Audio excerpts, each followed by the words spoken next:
ആലപ്പുഴ ജില്ലയിലേക്ക് വരുമ്പോൾ അവിടെ സ്ഥിതി വളരെ ഒന്നും വ്യത്യസ്തമല്ല. ആലപ്പുഴ ജില്ല സ്വതവേ തന്നെ ഈ ബലികുടീരങ്ങളുടെയൊക്കെ ഒരു നാടാണല്ലോ പുന്നപ്ര, വയലാർ. അതെ. ഇതൊക്കെ ആണെങ്കിൽ കോൺഗ്രസ്സിന് ശക്തമായ പോക്കറ്റുകളുണ്ട്, കോൺഗ്രസ്സുകാർ ധാരാളം ഉള്ള സ്ഥലമാണ്. രമേശ് ചെന്നിത്തലയുടെ തട്ടകമാണ്. ആലപ്പുഴ ജില്ലക്കാരനാണ് അദ്ദേഹം. കെ സി വേണുഗോപാലിൻ്റെ ജന്മസ്ഥലം അല്ലെങ്കിലും അദ്ദേഹം പ്രതിനിധീകരിക്കുന്ന മണ്ഡലം ആലപ്പുഴയാണ്. അപ്പോൾ ഇവർക്ക് രണ്ടുപേർക്കും പക്ഷേ ഇങ്ങനെ ലോക്കൽ ബോഡി ഇലക്ഷനിൽ കോൺഗ്രസ്സുകാരെ ജയിപ്പിച്ചിട്ട് വേറെ കാര്യമുള്ളൂ. അല്ലെങ്കിൽ യു ഡി എഫിന് പരമാവധി സീറ്റുകൾ നേടിക്കൊടുക്കണം എന്ന കാര്യത്തിൽ വലിയ വാശിയൊന്നുമില്ല. അത് നമ്മൾ മനസ്സിലാക്കണം. അവർ വളരെ എളിമയുള്ളവരാണ്. അവരുടെ കാര്യം നടക്കണമെന്നല്ലാണ്ട് പാർട്ടി അങ്ങോട്ട് നന്നായി കളയും യു ഡി എഫിൻ്റെ വിജയ സോപാനത്തിൽ എത്തിച്ചിട്ട് അടുത്ത് നിൽക്കുന്ന തെങ്ങുമെന്നൊരു കരിക്കിട്ട് കുടിക്കാം എന്നുള്ള യാതൊരു നിർബന്ധ ബുദ്ധിയും അവർക്കില്ല.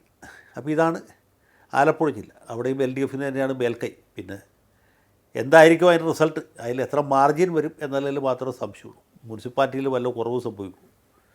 ഇപ്പോൾ ഉദാഹരണത്തിന് ചെങ്ങന്നൂർ മുനിസിപ്പാലിറ്റി, അല്ലെങ്കിൽ മാവേലിക്കര മുനിസിപ്പാലിറ്റി, ആലപ്പുഴ മുനിസിപ്പാലിറ്റി, അവിടെയൊക്കെ വേണമെങ്കിൽ കോൺഗ്രസ് നേടാവുന്ന സ്ഥലങ്ങളാണ്. മുനിസിപ്പാലിറ്റികൾക്കൊരു പ്രത്യേകത, ഈ നഗരങ്ങൾ, പട്ടണങ്ങൾ പൊതുവേ ഇടത്തരക്കാർ കൂടുതലുള്ള സ്ഥലങ്ങളിലൊക്കെ എൽ ഡി എഫിനേക്കാളും വോട്ടർമാർക്ക് യു ഡി എഫിനോടായിരിക്കും താല്പര്യം. അപ്പോൾ യു ഡി എഫിനുള്ള താല്പര്യം കുറഞ്ഞാൽ അത് കൂടാൻ പോകുന്നത് ബി ജെ പിയിലായിരിക്കും. അപ്പോഴും എൽ ഡി എഫിന് അത്ര വലിയ അപ്പർ ഹാൻഡ് കിട്ടുകയില്ല. അതുകൊണ്ടൊക്കെയാണ് ഈ തിരുവിതാംകൂർ ഭാഗത്ത് പൊതുവെ യു ഡി എഫ് പിടിച്ചു നിൽക്കുന്ന മുനിസിപ്പാലിറ്റികളാണ്. അപ്പോൾ അത് സ്വാഭാവികമായിട്ട് ഇവിടെ സംഭവിക്കാവുന്നത്.